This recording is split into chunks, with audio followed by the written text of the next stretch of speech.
Hello everyone, thank you for joining on this. Today we're going to be talking about Descartes and some problems associated with Descartes. But first of all, we have to see what epistemology is in the first place.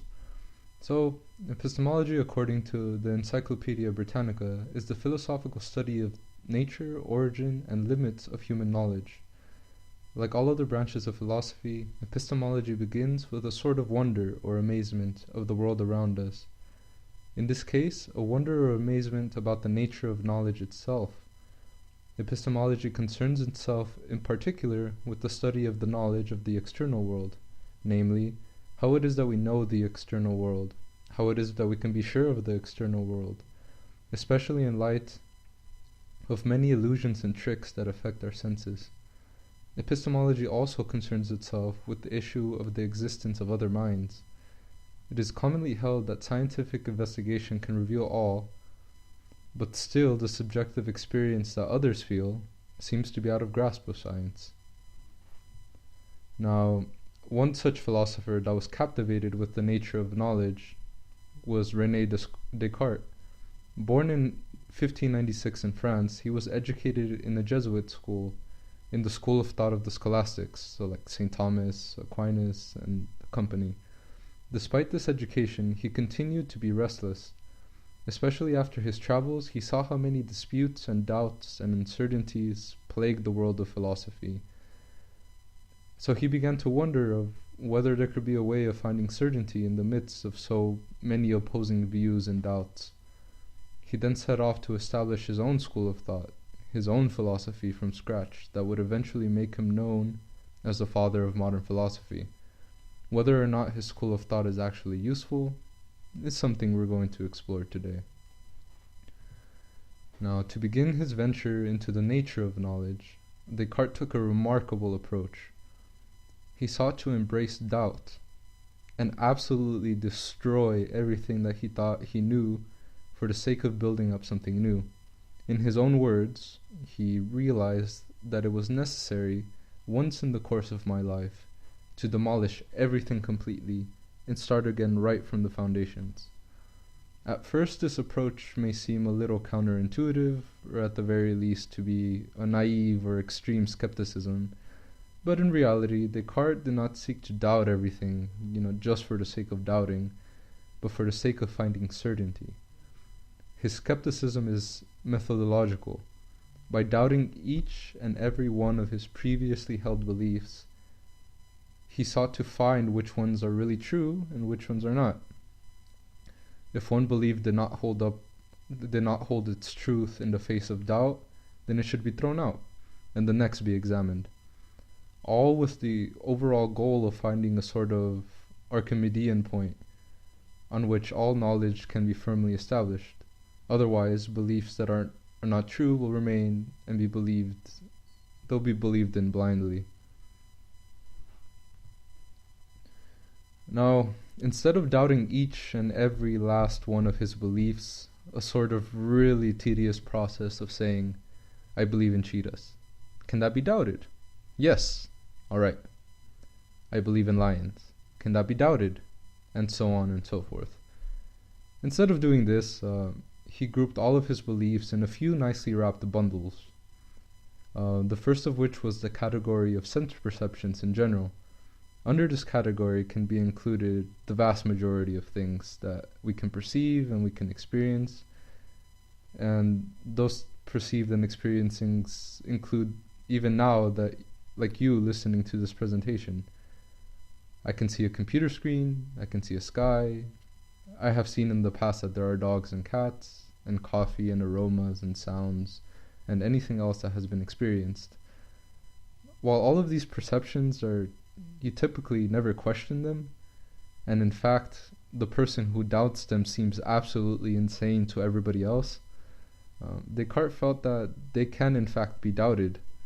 Perhaps the biggest doubt that he casts on this category of perceptions is the fact that optical illusions exist. An example that is used extensively is that of taking a straight stick and putting it in water. The stick is straight, but the moment it's put into the water, it suddenly appears to be bent. This is an optical illusion.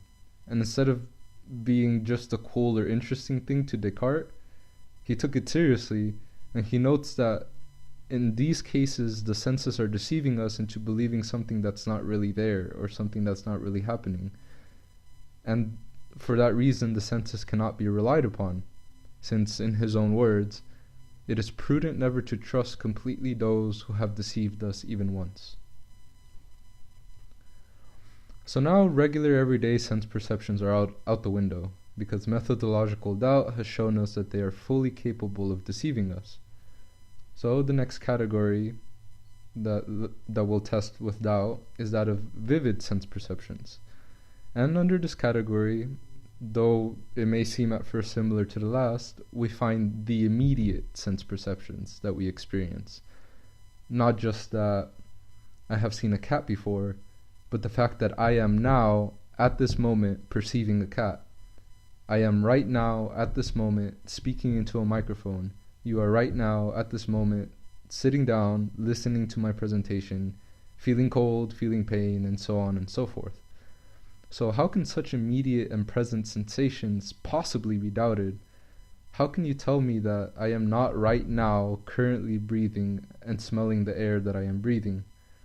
Well, Descartes would bring up the matter of dreams. Descartes' doubt is simple. We have all in some way or another experienced dreams, and sometimes those dreams are extraordinarily vivid to the point that I think they are real. Who is to say that right now you are not dreaming? In his own words, how many times has it occurred that in the quiet of the night made me dream of my usual habits? That I was here, clothed in a dressing gown, and sitting by the fire, although I was in fact lying undressed in bed. Even if you insist that pinching yourself will snap you out of a dream, the doubt persists. Couldn't you just be dreaming that you pinched yourself? And dreaming that you woke up? To illustrate this example, if any of you have seen the 2010 movie Inception starring Leonardo DiCaprio, you kind of know what Descartes is getting at here. So now that Descartes has shown that we can't even trust our most immediate and intimate perceptions, he moves on to something that would seem more reliable at first. Math, such as geometry and arithmetic.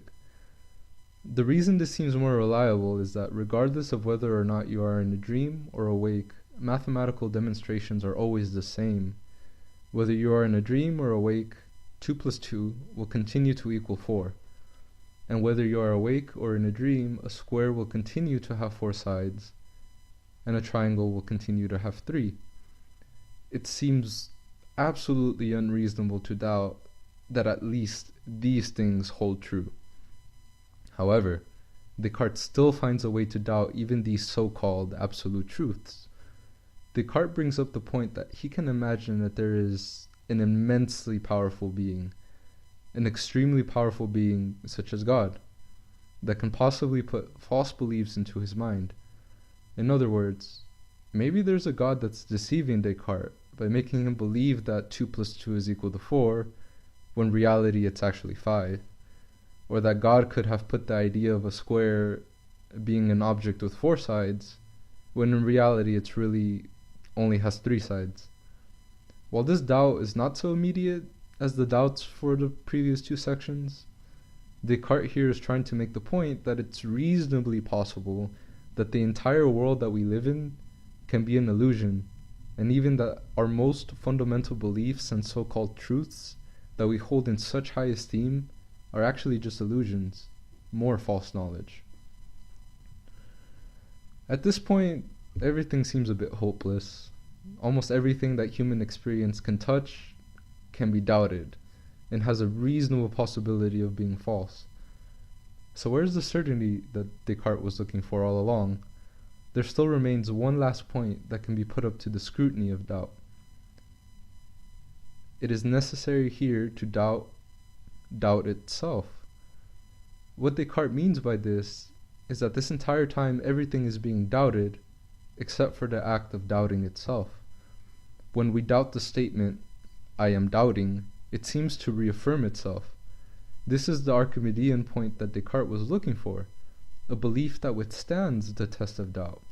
if I am doubting holds true, then it is also true that there is an I that is doing the doubting, and this cannot be denied.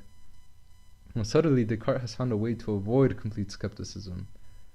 For at the very least, we can know with absolute certainty that if I'm thinking, I must exist in order to think. And here comes the famous cogito ergo sum, the I think, therefore I am. And if you didn't quite understand that, when you say I am doubting, or I doubt that I am doubting, subtly you find yourself doubting and the statement holds true. While Descartes has found a point that can no longer be doubted, the existence, which is the existence of a doubter in order for doubting to occur, in reality he hasn't really achieved much. At most he has only proven that a mind exists, and several functions of the mind have also been proven. And this mind that he discovers, it can doubt, it can love, it can hate, it can know, and most importantly, this mind that exists can think. In fact, he says, I am then only a thing that thinks, that is, I am a mind. However, there is still no way of proving or being certain of anything that lies outside of the mind. For example, a body. A body is outside the mind, but there is no way of being certain that it exists, because the only way we know the body is through the senses. What I mean by this is, I can see my arms, I feel the sensation of hunger, I hear my fingers snap, but as we have seen before, and as Descartes has shown before, the senses can deceive us, and therefore they can't be trusted. So it seems that Descartes' method of doubt has not led him to certainty, but rather has led him into a trap. He is stuck in solipsism, the belief that there's no reality outside of the mind. The methodological doubt has become an instrument which Descartes used to dig a hole so deep that it seems that he can't get out of it anymore, a sort of dead end. Looking at it from the outside, what's the point of this philosophy if it only lets you be stuck in your head? Now, is it possible to escape the hole of doubt? To answer this question, Descartes begins by analyzing the only thing he knows with absolute certainty, the cogito ergo sum, the I think therefore I am. And while he knows that this truth cannot be possibly doubted, now he asks, why is it that I can't doubt it? And in his mind he reasons that the reason why it can't be doubted is because it is such a clear and distinct knowledge that it is impossible to doubt without being unreasonable. Therefore, he makes the conclusion that whatever I perceive very clearly and distinctly is true. And despite now having a sort of criteria for what can be considered to be true, it does not take away the possibility that there can be a God who has made the entire world an illusion.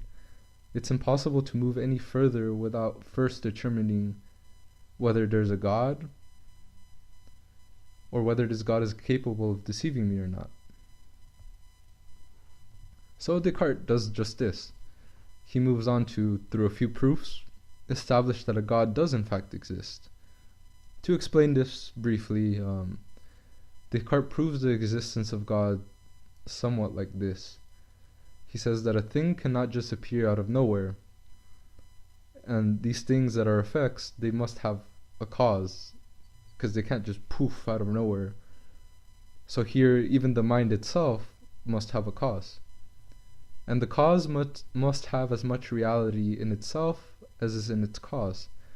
Now, this might be a little confusing statement, but what he means is that, like, let's take, for example, some cold water.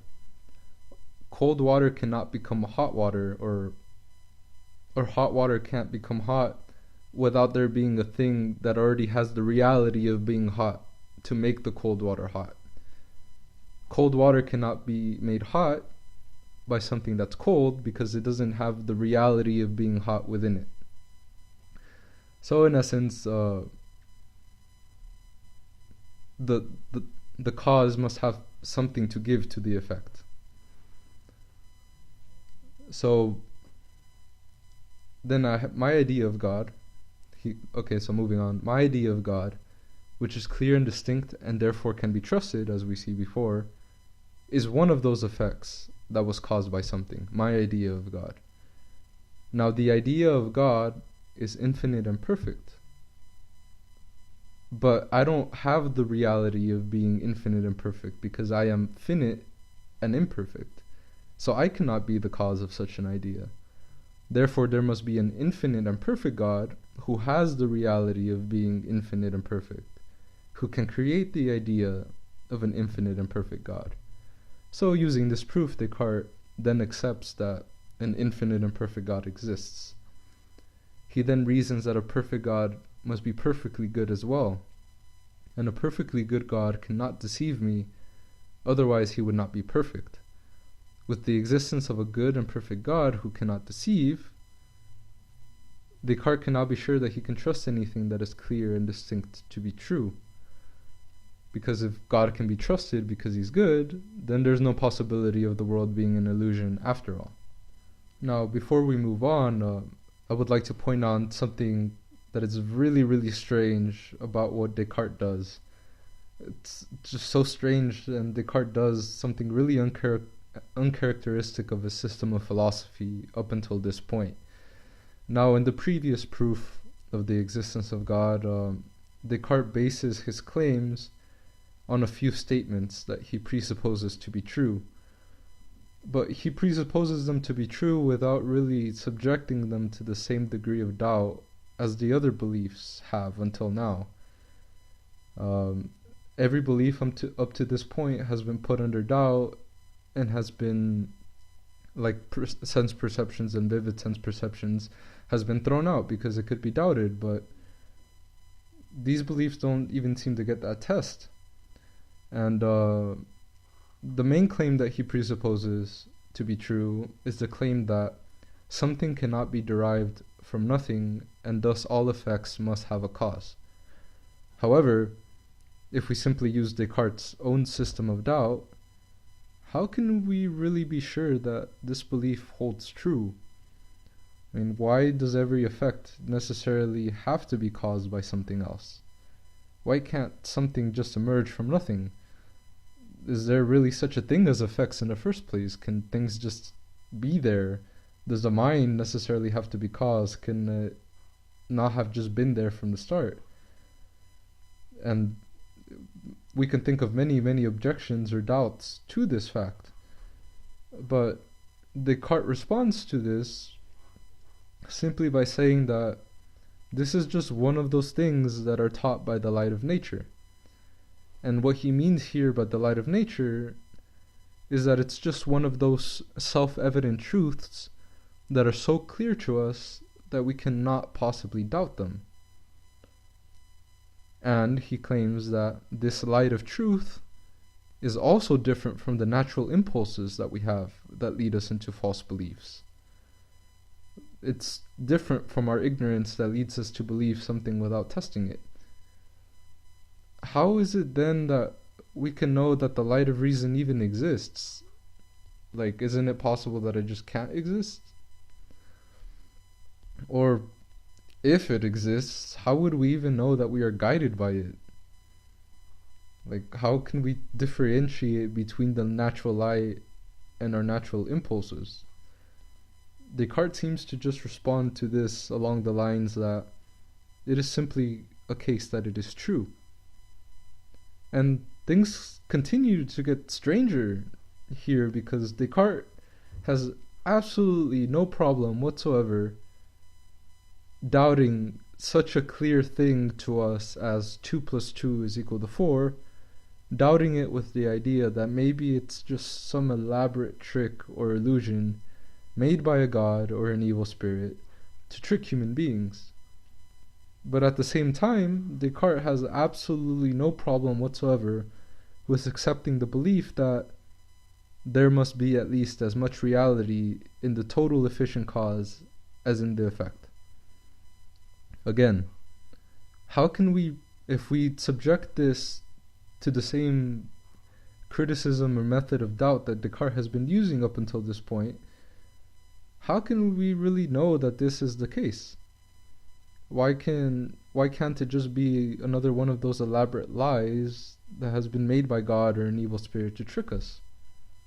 And again, it seems that Descartes just takes this as one of those self-evident truths that cannot be denied. But this begs the question: hasn't Descartes just ironically fallen into the same nonsense he was hoping to avoid? Now, if we remember, Descartes' reason for putting everything under the scrutiny of doubt is so that we can find truth, so that we wouldn't just be blind believers of possibly false or fake beliefs, so that we wouldn't just accept blind dogma, so that we wouldn't just be ignorant on purpose, so that we can actually find something that is certain, something that despite all the opinions and differing views and discrepancies and illusions, that we can be sure about. But subtly, Descartes takes up several claims in the defense of God that seem no different than blindly accepting beliefs, or believing in beliefs, or accepting dogmas. So to me, it's quite ironic that Descartes was forced to treat his own system of a doubt in order to try to escape the mind. By this I mean that doubt kept him trapped in the prison of the mind, and the only way he was able to get out of it was to ignore doubt, to not put these statements into doubt. And if that doesn't prove that his system is a little flawed, then I don't know what is, but we'll leave it at that for now. And anyways, let us move on. Let's pick back up from the point that Descartes claims that now we are able to trust the things which are clear and distinct. Now, Descartes uses this newfound trust in clear and distinct things to justify the existence of the world, and his argument is really simple. He starts by noting how perception is a passive thing. It's not my mind that creates perceptions, but instead, perceptions are sort of forced on the mind from the outside. The mind is receiving perceptions, not creating them. God, since it's really the only thing outside of the mind, must therefore be the cause of those perceptions, if my mind is not causing them. And since God is good and cannot deceive me, these perceptions must correlate to real things. Otherwise, God would be deceiving me into giving me perceptions and believing that something is there when in reality it's not. So, using this, the world must exist. And that basically sums up the epistemology of Descartes, how he reasons from doubt all the way to being able to find the world. Now, perhaps the biggest and most significant problem with the philosophy of René Descartes is how he chooses to go about escaping the hole of doubt that he digs himself into. The way he reasons his way out of the hole is to commit the fallacy of circular reasoning. And what I mean by this is that after he establishes that whatever is clear and distinct must be true, he recognizes that we can only be sure about the idea of God and God himself because it is clear and distinct. He then goes on to claim that we can trust whatever is clear and distinct only because God exists. So in essence, he is saying that clear and distinct things can be trusted because of a clear and distinct thing. So because of this fallacy, Descartes just fails to escape the hole of doubt, and we are effectively still trapped in our minds. So with Descartes, we have fallen into the hole of doubt, and we have found ourselves trapped in the prison of the mind, but is there a way out? In reality, there might not need to be an escape or a ladder in the first place. We simply just have to avoid falling in the hole. Descartes begins his system of thought by doubting everything. So effectively, Descartes, from the beginning, reduces his world to a solitary mind, whose only consolation is that it knows that it exists because it is doubting and thinking. However, how could he really be sure that there is a subject behind the thinking? If he's really only aware of thoughts, it seems more appropriate to come to the conclusion that thinking is occurring, rather than there's a being behind it that exists that is thinking. Even so, I doubt that Descartes could even come to the conclusion of there being a solitary subject if all there is a single mind. What I'm trying to get at here is the point that St. Thomas Aquinas makes when he says, "For it is manifest that by knowing the intelligible object, the thing that we see, the intellect understands also its own act of understanding, and by this act knows the intellectual faculty." In other words, the mind can know itself by knowing something outside of it first. To try to make this point clear, one must simply have to think about how we know that I exist in the first place. To come to the idea of a single I, there must be a relationship with something else going on, because when I say that there is an I necessarily mean that I is not you. If nothing exists but a solitary mind, there is nothing for me to compare myself to, and I can't come to understand I. Other beings are effectively a mirror in which the individual subject can see itself. And if there are no mirrors, if there's no objects that exist besides the mind, I can never be found.